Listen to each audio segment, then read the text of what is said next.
What is meeting? Meeting is structured of gathering of two or more people to discuss information, make decision, or plan action. For example, when you are part of the basketball team and your coach conducting a meeting to create a plan to defeat your opponent. That is an example of meeting. In the workplace, meetings are essential for communication, coordination, and problem solving. Example of workplace meeting. Number 1. Department meeting or team meeting. A department or team meeting is held so members of the same group can talk about their tasks, goals, and concerns. So when we say department meeting or team meeting, the purpose is to make sure everyone understands their responsibilities to solve any problem the team is facing.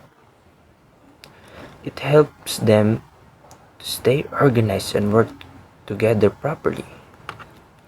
Number 2, planning or brainstorming meeting is where team members share ideas, plan for the future project or activities. When we say planning or brainstorming meeting, everyone is encouraged to speak and suggest solutions or creative options. The goal is to gather many ideas so the team can choose the best plan to follow. Number 3, project updates or progress meeting. This meeting focuses on checking how a project going. Members report what they have completed, what they are still working on, and what challenge they face. It helps team know if the project is tracked and if there are adjustments that need to be made. When we say project updates or progress meeting, focuses on checking how project is going. Members report what they have completed and what they are still working on. That is project updates or progress meeting. Number 4, board or management meeting. A board or management meeting involves higher level of leaders of the company. They discuss important decisions such as company policies, financial matters, and long-term plans. These meetings help guide the company direction and ensure everything is running properly at the leaders level. When we say board or management meeting, it involves higher level of leaders of the company. Example of this is the directors, managers of the company. They are conducting a meeting to determine what are the financial problem in their companies and others. That is board or management meeting. And number 5 is online meeting and are held using video conferencing tools like Zoom, Google Meet, or Microsoft Teams. When we say online meetings, these meetings are useful when employees work from home or different locations. They allow teams to discuss plans, share updates, and communicate even when they are far apart. So, there are 5 examples of workplace meeting. Number 1 is department team meeting. Department team meeting is a meeting that can talk about their tasks, goals, and concerns. And number 2 is planning or brainstorming meeting. It's talk about their plan for future project or activities. And number 3 is project updates or progress meeting. This meeting focuses on checking how project is going and what they have completed. Number 4 is board management meeting. It involves higher level leaders of company. Discuss important decisions as company policies, financial matters, and long-term plans. That is board and management meeting. And number 5, online meetings. It is using video conferencing tools like Zoom, useful when employees work from home or different location, not just online meetings, and that's all. So now, let's tackle about before the meeting. One, identify the purpose. Why are you at the meeting? So dapat ay ka mo kuan sa meeting, kabalo ka nga no. Example, basketball team. Syempre, example doon pa dong na inyo ang championship. Mag-meeting jud mo ana para naman mudaog mo. Dayon. Sunod is prepare the agenda. So, prepare the agenda, mga listahan nga kaniinyo ang meetingan o i-discuss. Sunod is invite the right participants. So, katulagi example na mo is basketball team. Alangan na mo invite kag kanang mga tambay nga wala man labot. So dapat ang imong i-invite ang katara jung appeal sa basketball. Sunod, set the schedule and venue. So, example mag-set kag schedule venue dapat didto sa duol-duol ra pud siguro kay aron dili ra pud malayuan ang mga participants nimo or mga kauban nimo sa team. Dayon specific siya para dili malibog ang imong mga kauban. Kalima, lastly, distribute materials in advance. So, as a basketball team leader, dapat imo na siyang ihatag daan para inig magsugod na gani ang inyo ang meeting kanang kuan na kanang unsa ni siya diretso na dili pa naglibog pa sila kung say sunod diretso na siya kay na naman may listahan na naman may gisunod nga steps kung unsa inyo ang discussion.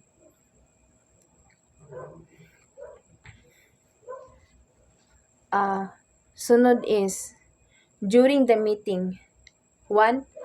Start time and welcome participants. So diri kung unsang orasa nakabutang dito jud mo magsugod. Dayon magsugod mo siyempre magsugod na siya og prayer. Kay para naman matinuod to mo ansa ni siya madungog sa Ginoo inyong kan nga mo daog mo kay mo na inyong goal. Ikaduha, set the purpose and agenda clearly. So, as mag-discuss sa inyo ang kuan, inyo ang meeting, dapat clear jud siya. Masabot jud sa inyong mga kauban. And sunod, assign a presenting officer or facilitator to guide the discussion. So, tagaan dyan nimo og na jud kay tawo nga suguon nga diri silang dapita i-discuss nila para dili pud ikaw tanan as a leader dili ikaw tanan mahanukan sa inyo ang meeting ning discussion. 5 record key points and decision.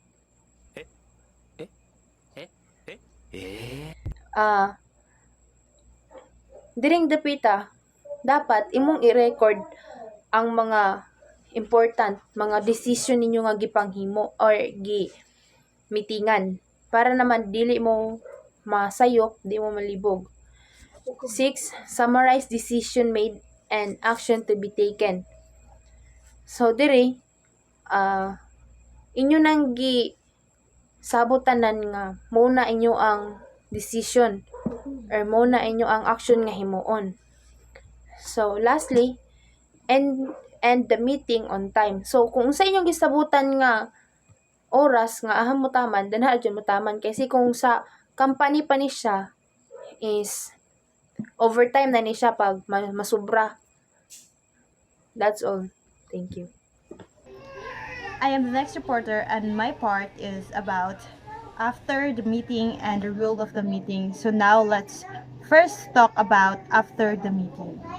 So Let's first talk about after the meeting. So after the meeting has three parts.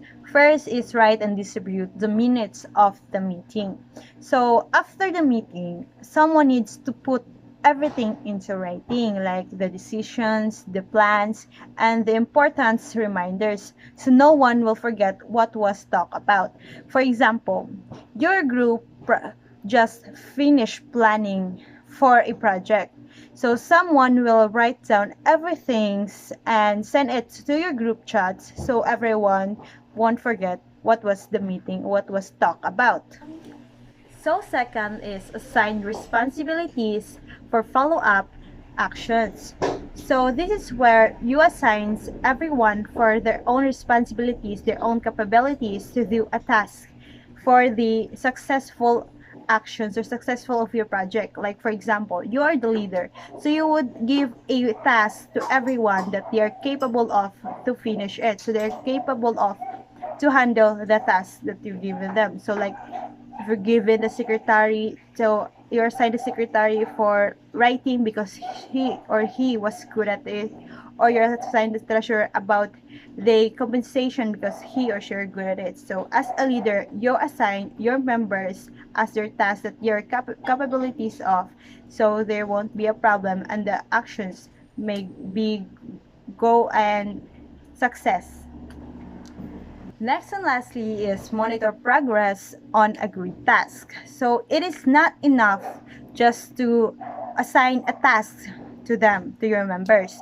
You also need to check if the people or the members you assign are doing them. Like if you assign someone to do the props for the project that you're making, you need to follow up them to check them if they're doing it. So there will be no problem if the props are needed. So you need to check, you need to chat in the group chat to assign or to ask them about their assigned project, about the props if they're already doing it, if there's a progress of the of the props of the tasks that are given, because if you keep them on track, everything will be on a success. So next is the rule of meeting. First is the chairpersons or presiding officer. These are the person that leads the whole meeting and keep the discussion on track. They are the person that keep the flow of the meeting. Like for example, a meeting, this person was the leader. They are the person that keeps the meeting on track and do not be distracted. They are the one that who can keep the members into silence so there will be no other outside topic that can get end on their meeting, so they can finish quickly and can discuss the only topic that they are needing. So next is the secretary or the recorder. So these are the person that listen carefully and write down the importance so there will be no details that have been lost. So it's like the memory of the meeting. So for example, everyone is sharing about their ideas, their opinions, and the secretary is quiet, writing their plans, the task, the date. So after that, after the meeting, the secretary sent the summary so everyone knows exactly what they agreed on. So next is the participants. They are the people that who joined the meeting. So their job is to listen, to share ideas, to react to the updates, and help make a decision. So for example, in a group of meeting, everyone suggests ideas for the project, ask questions, and give a task that they completed. So they are the one that who helps to shape the decision, or they are the one to help to make a plan and a decision. Lastly is the timekeeper. So this person watches the clock and gently reminds everyone that the time is almost up. So the meeting doesn't take forever or doesn't take a overtime. So for example, during a meeting, the timekeeper says, we have 5 minutes left to finish this topic. So it was helping the group to stay and focus and doesn't overtime the meeting or doesn't overtime to finish the topic. So that's all about my topic. So thank you. Good day, ma'am. I'm Simon K. Reliza, BE Scream Block D. And I'll be reporting minutes of meeting. In short, MOM. MOM. Minutes of meeting are official records of what happened during a meeting. They include the main points of discussion, decisions made, and actions to be taken. Minutes serves as reference document and ensure accountability. So, pasabot ani kay bali ang minutes of meeting kay gaserve na siya as a record sa isa ka meeting or pagtipok-tipok, and ang purpose ana is ma-record ang importante na information sa isa ka meeting. Then, importance of minutes. Serve as legal or official record. So, kani siya kay legal na document siya that proves nga naamoy discuss and gi-agree during meeting. Alam medyo may i-agreean na. Then, second, it helps the helps participants remember agreements and tasks. So, matabangan niya mga tao nga ni-attend nga ma-remember nila ang ilang roles, part, and responsibilities within sa gimitingan. So, muna siya mga reminder. Then, third, kay useful for absent members to catch up. Kani siya nga document kay makahelp siya sa mga wala nag-attend so that naa sila malantaw or reference or idea if unsay gitalk during sa meeting. Mura siya kanang kanang balitan gibidyohan ang katong mga gamiting dayon para malantaw nila og balik kung unsa ang gimitingan sa mga tao. Then kapat kay it will also be fair. It ensures transparency and accountability kanang it will also be fair sa tanan na member since na-record siya and could not be manipulated kay it's clear na naka-record siya sa minute. So, mora to ma'am. Hi everyone, I am Mark Brian Tulin. So, this is part of my report. Standard format of minutes of meeting. First is name of the organization or committee. So, this states which group or organization conducted the meeting. It identifies where the minutes belong. So, example organization Greenfield High School or PTE committee. Second is date, time, and venue of meeting. So, this records kung when and where the meeting took place. So, example, date December 5, 2025, and time is 1 p.m. to 4 p.m. Venue is school conference room. And the third is list of attendees. So, present and absent. So, a list of all members who attended and those expected but absent. It confirms who participated in discussions and decisions. So, example is present Miss Anna Dison and absent is Mr. Leo Santos. Fourth is agenda, topics or discuss. So this is the list of important topics or issues to be discussed during the meeting. It keeps the meeting organized. So example ni agenda.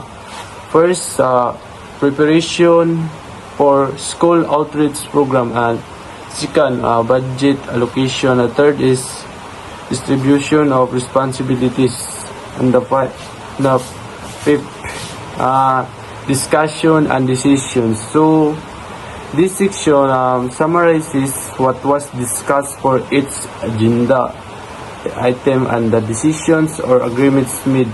It must be clear, factual, and organized. So example, budget allocation. So a total of, for example, 10,000 was approved for food and supplies. So third, second is responsibility. So teachers will handle logistics. Parents will assist with donations. So six is action items. Who is responsible for what? So these tasks that must be done after the meeting, along with who is assigned to each task and deadlines if applicable. Example, Miss Gina Cruz buys school supplies and Mr. Carlo Reyes prepare program flow, and Miss Ana Dizon is coordinate with barangay officials. So number 7 is next meeting schedule. So same lang gyapon ni siya sa date, time, and venue. So state, so kung example next meeting December 10, 2025 at 8 a.m. to 12 p.m. And in school conference room. So number 8, adjournment time. So records the time the meeting is officially ended. So mauna ni ang adjournment, example 4 p.m. naman. And then 9, signature of secretary and chairperson. So the signatures confirm that the minutes are accurate and approved by the responsible officials. So mauna ni ang kuan niya kanang signature sa, example, signature sa secretary and sa chairperson, approved, then signature. So